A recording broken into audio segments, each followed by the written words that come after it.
इतना ही नहीं, ये बनास काशी संकुल रोजगार के भी हजारों नए अवसर बनाएगा, अलग अलग कामों में रोजगार बनाएगा।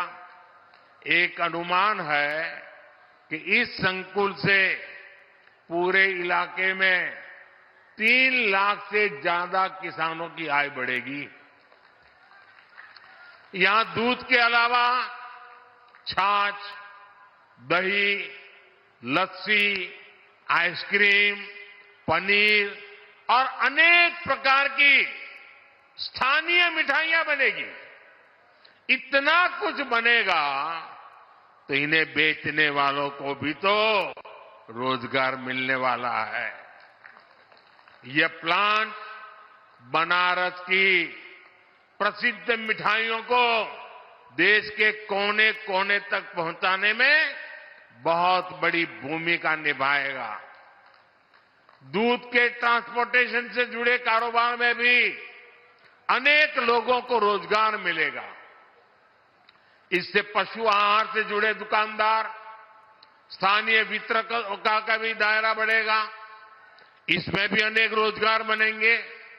साथियों, इन प्रयासों के बीच मेरा बनास डेयरी के कामकाज से जुड़े वरिष्ठ साथियों से भी एक आग्रह है।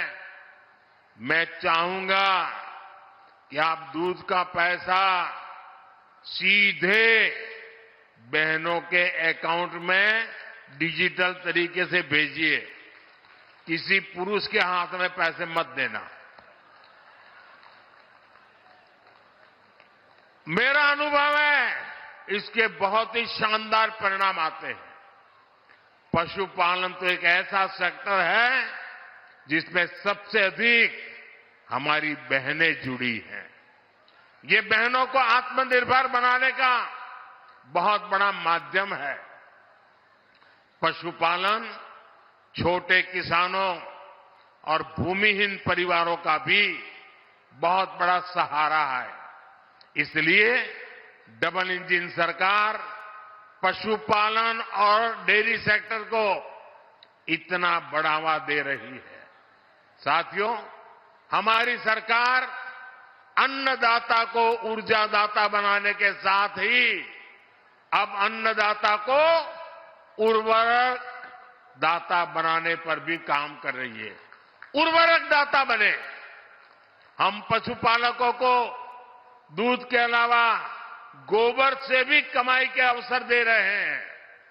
हमारे जो ये डेयरी प्लांट है, इनमें गोबर से बायो सीएनजी बने और इस प्रक्रिया में जो जैविक खाद है वो कम दाम पर किसानों को मिले, इस पर काम हो रहा है।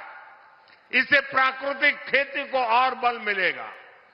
गंगा जी के किनारे प्राकृतिक खेती करने का चलन वैसे भी अब बढ़ रहा है। आज गोवर्धन योजना के तहत गोबर हो, दूसरा कचरा हो, उससे बायोगैस, बायो सीएनजी बनाई जा रही है। इससे साफ सफाई भी रहती है और कचरे का पैसा भी मिलता है। साथियों, ये हमारे यहाँ काशी तो कचरे से कंचन बनाने के मामले भी है, एक मॉडल के रूप में देश के सामने आ रही है। आज ऐसे एक और प्लांट का लोकार्पण यहां हुआ है। ये प्लांट प्रतिदिन शहर से निकलने वाले 600 टन कचरे को 200 टन चारकोल में बदलेगा। सोचिए, यही कचरा अगर कहीं किसी मैदान में फेंकते रहते तो कूड़े का कितना बड़ा पहाड़ बन जाता। काशी में सीवेज की व्यवस्था को बेहतर बनाने के लिए अनेक काम हुए हैं। साथियों, किसान और पशुपालक हमेशा से भाजपा सरकार की सबसे बड़ी प्राथमिकता रहे हैं। 2 दिन पहले ही सरकार ने गन्ने के न्यूनतम मूल्य को बढ़ाकर 340 रुपये प्रति क्विंटल कर दिया है। पशुपालकों के हित को ध्यान में रखते हुए पशुधन बीमा कार्यक्रम को भी और आसान किया गया है। आप पूर्वांचल का उस समय याद करा, गन्ना के भुगतान के लिए पहले वाला सरकार कितना मिन्नत करवाते रहे, लेकिन अब ये भाजपा की सरकार है। किसानों के बकाये का भुगतान तो हो ही रहा है, फसलों के दाम भी बढ़ाए जा रहे हैं। भाइयों और बहनों, विकसित भारत का निर्माण आत्मनिर्भर भारत के बल पर होगा। अपनी जरूरत का हर सामान बाहर से आयात करने से विकसित भारत नहीं बन सकता। पहले की सरकार और हमारी सरकार की सोच में यही बड़ा अंतर है। आत्मनिर्भर भारत तभी होगा जब देश की हर छोटी छोटी शक्ति को जगाया जाए, जब छोटे किसानों, पशुपालकों, कारीगरों, शिल्पकारों, लघु उद्यमियों को मदद दी जाए।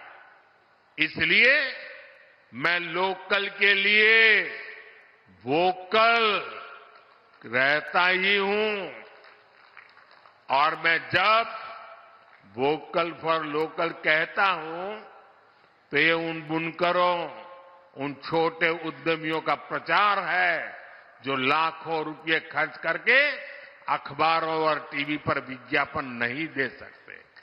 स्थानीय उत्पाद बनाने वाले ऐसे हर साथी का प्रचार मोदी खुद करता है। देश के हर छोटे किसान, हर छोटे उद्यमी का एम्बेसडर आज मोदी है। जब मैं खादी खरीदो, खादी पहनो का आग्रह करता हूं तो गांव गांव में खादी से जुड़ी बहनें, दलित, पिछड़े, उनके श्रम को बाजार से जोड़ता हूं। जब मैं देश में बने खिलौने खरीदने की बात करता हूं तो इससे पीढ़ियों से खिलौने बनाने वाले परिवारों का जीवन सुधरता है। जब मैं मेक इन इंडिया कहता हूं तो मैं इन छोटे और कुटीर उद्योगों पर, हमारे एमएसएमईज के सामर्थ्य को नई बुलंदी देने का प्रयास करता हूं। जब मैं देखो अपना देश कहता हूं तो मैं अपने ही देश में टूरिज्म को बढ़ावा देता हूं। इससे स्थानीय लोगों का रोजगार, स्वरोजगार कैसे बढ़ता है, ये हम काशी में अनुभव कर रहे हैं। जब से विश्वनाथ धाम का पुनर्निर्माण हुआ है, तब से करीब करीब 12 करोड़ से अधिक लोग काशी आ चुके हैं। इससे यहां के दुकानदार, ढाबे वाले, रेहड़ी ठेले वाले, रिक्शे वाले, फूल वाले, नाव वाले, सबका रोजगार बढ़ा है।